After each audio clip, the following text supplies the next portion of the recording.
الله.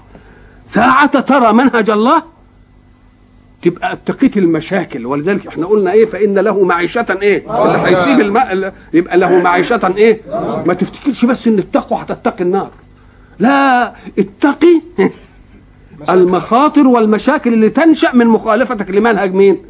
منهج الله. واعلم جيدا ان كل مخالفة انت عملته لازم يجي مر عليك يوم تنعمل فيك المخالفة. مسألة ما هيش يعني لازم تنعمل فيك المخالفة، لازم تنعمل فيك الايه؟ المخالفة.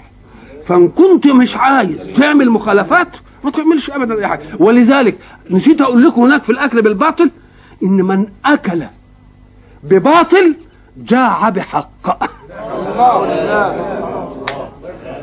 من اكل بباطل جاع بحق. افرض انه كل باطل وقعد يجمع مش عارف ايه، مش جاع بحق يعني هنتحكم فيه، لا، هو نفسه يقول له اوعى تاكل ده، احسن تعمل لك مش عارف ايه يعني، وتبقى النعمه اللي مجموعه قدامه كده اهو ولا يقدر ياكل منها.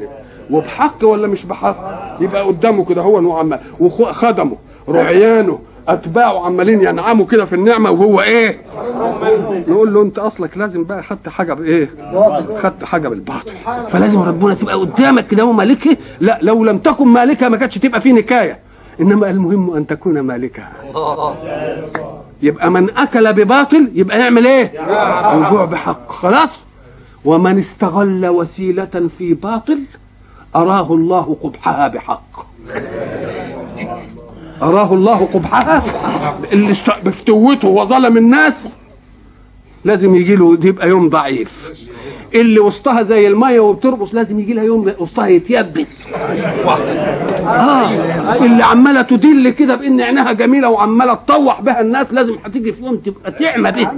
اللي اسنانها عماله تبرق كده ولازم هيجي لها الله.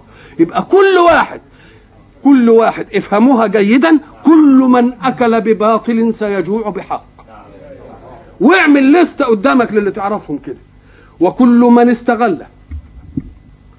وكل من استغل شيئا مما خلقه الله في إشاعة انحراف او جعله وسيلة الباطل لازم ربنا يوريه فيه.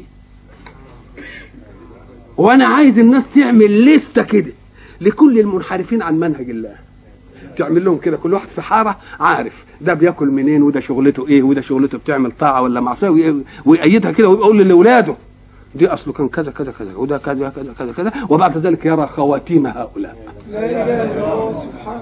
ولذلك احنا من حبنا لهؤلاء بنقول لهم الحقوا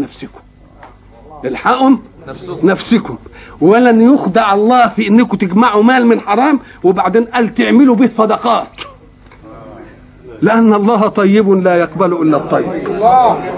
طيب ما يقبلش إلا الطيب. يقول لك ده بيحج، ده بيعمل مش عارف إيه. نقول له لا ربنا مش عايز الحكاية دي، ربنا مش عايزك تيجي ده بنى جامع من المش عارف إيه. نقول له يا أخويا ربنا ما إحنا بنشحتش على ربنا عشان نبني جوامع.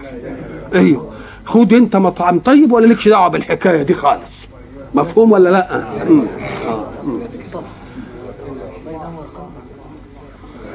وبعد ذلك انتقل الحق إلى قضية أخرى. هذه القضية